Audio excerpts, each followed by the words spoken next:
Hi there guys, in this video we're going to have a look at the Python. The Python is priced around the 50 odd million mark. At this price there is another competing ship which is the Third de Lance. Both ships have their different features. Tour de France is a bit more of a combat version ship. It has stronger shields but it's not very suitable for trading. And the Python has other advantages. Like I said, it's more of a general all-round good ship. It doesn't have such a good shield, but it can trade quite easily. It could potentially be an exploration ship, but I wouldn't really recommend that. However, it does have one really strong advantage over the few other ships, that it is still classed as a small ship. This means the Python can actually still land on outposts, believe it or not, even though it is a ship worth 50 million. So let's have a look at the Python.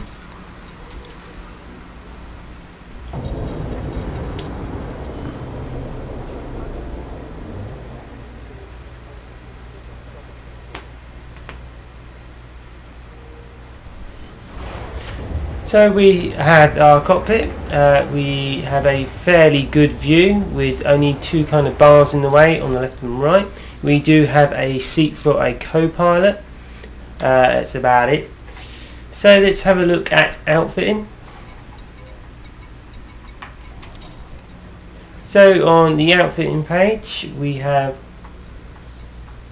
5 hardpoints. We have 3 large and 2 medium. The large, I think there's 2 on the top, left and right, and 1 under the bottom. Then 2 mediums on the top. So in this I'm just going to fit some guns so I can show you where they are later.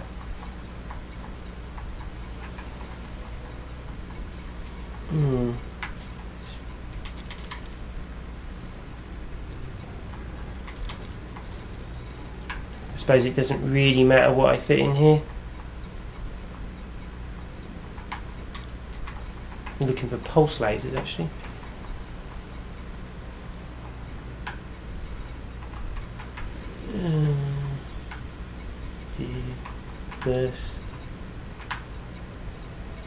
I might just stick in beam weapons in, might be easier. So actually you can find them pretty quick.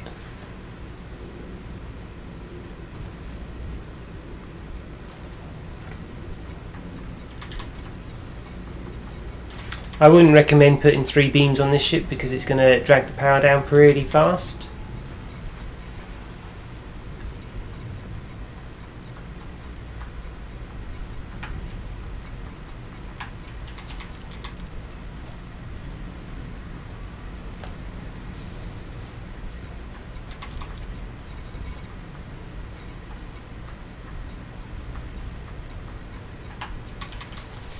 Right, so that should be guns done. I've put guns in there so I can actually show you where they are later. Next we have our utility mounts, where we put our kill warrant scanners, shield boosters, etc. We have 4 of those. Like all the other ships, we have armour, going up to 120 million-ish. Bear in mind these prices will have a discount on them. This was recorded at Founders World, so the prices are going to be a little bit better for me. Power plant wise, we can go up to 30 megawatts, which should not give you too much troubles. Some of the bigger ships only give you up to about 36, so having 30 on this size ship should give you a pretty good power. Thrusters not going to be too expensive at 15 million-ish. Frame shift drive, I think the frame shift drive is going to give you around about 20 light years top, which is not bad, but it's going to be a little bit limiting in some circumstances. It's not going to make it ideal for exploration. You kind of want about 25 plus, but 20 upwards is not too bad. It shouldn't mean you get too stuck. Environmental controls, I don't really pay a lot of attention to it. Power distributor, that should give you plenty of power for your weapons, being a class 7. This is the same one you will find on the Imperial Cutter, but not the two other ships, the Anaconda and the Federal Corvette. Fuel tank, we've got 32, which is okay for a suit of this size. Next we've got our internal compartments. So we have 3 class 6, 2 class 5, a class 4, 2 class 3 and a class 2. I think this gives you around about 292 tons maximum with no shield. Bear in mind you can actually still land on outposts, so that should give you a good trading possibility with this ship. It's not going to be the Type 9, the Anaconda as such, and etc., because those ships do have a lot bigger cargo space, but it's kind of a very reasonable ship for trading. Like I said, for combat, I would really look at the Tour de Lance. That ship is a stronger combat ship all around. It has it's a lot quicker, it's more manoeuvrable, and it has stronger shields.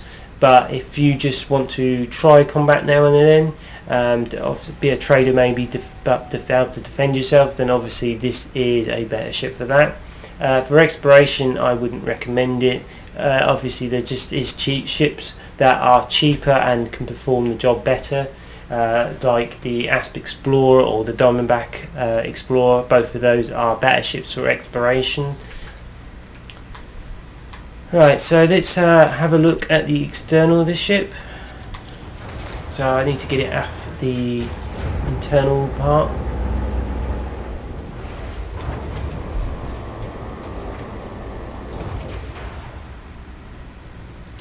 So as you can see, it's a kind of like a Viper's kind of scheme to it. The cockpit is pretty near the front. It's not a bad design. It's kind of the typical ones for Elite. So let's have a look, take it up and have a look at it. Ship released. Engines engaged. Landing gear retracted.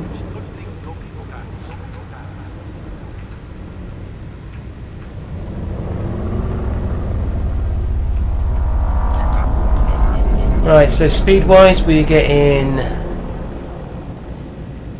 234 with a boost of 304. Obviously if you get better thrusters, that's going to increase the speed somewhat. Frameshift drive charging. So the next thing to do, I suppose, is to show you where the hardpoints are located. 3, 2. Which I must admit, it's been a while for me to actually look at the ship, so bear with me a little bit.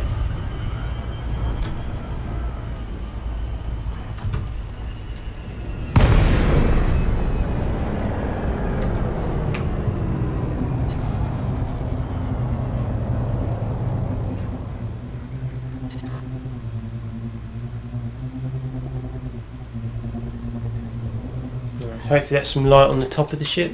It does allow Ashley to get the guns out. Yeah, and I've got to set them as a weapons group.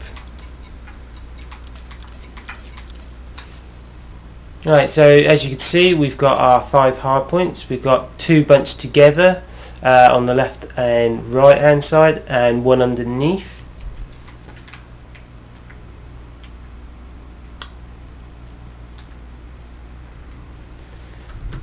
Right, so let's try and turn this around so it's a bit easier to see for you. Right, so you can see that there's a set of medium hardpoints near the front of the ship, just behind the cockpit, and then we have 2 large hardpoints just a little bit further back. Both of these should give you pretty good coverage. Then we have our last hardpoint, which is on the underside of the ship, which may have to turn the ship around to actually show you,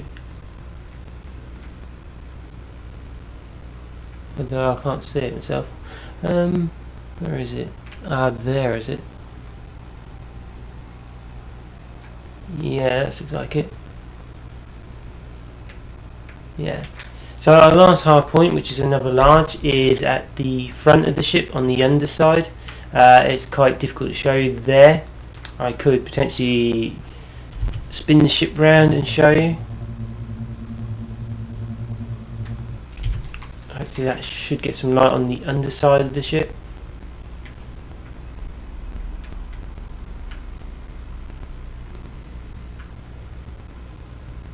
Yeah, I think you can just see that red thing at the front, so that's where the other hard point is. So I would say the hard points are all in kind of good positioning. You having 4 on the top should give you excellent attack ability. Let's see if I can redo that. So you've got your 3 main hard points, 2 are on the top left and right, and on the underside, and then you other medium ones just to the left and right. So for combat, I would say this ship is going to be okay. It's not going to be spectacular. The Tour de France is going to be a better combat ship in the same price category. So I wouldn't look at it as necessary as a combat ship. It's just as such. For trading, it's okay. It's not going to beat some of the big ships that can obviously move a lot more cargo. However, this ship can trade with outposts, which could give you a good advantage on some of the other ships. Sometimes you can actually get some decent trade runs because people tend to go for the big ships and to try and move a lot more cargo.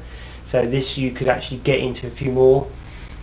For exploration, this ship is a bit lacking. I wouldn't suggest for that. If you're going to go exploring, I kind of suggest looking at something else, like I said, an Asp Explorer or maybe a Diamondback. Both of those ships are a lot cheaper and offer a lot better jump range and facilities to go exploring. But generally, yes, this ship is not a bad all-round ship and is probably one of the ones you use to get to possibly the Anaconda or maybe the Cutter or the Federal Corvette. Anyway guys, hope that helps. Like and subscribe and have fun.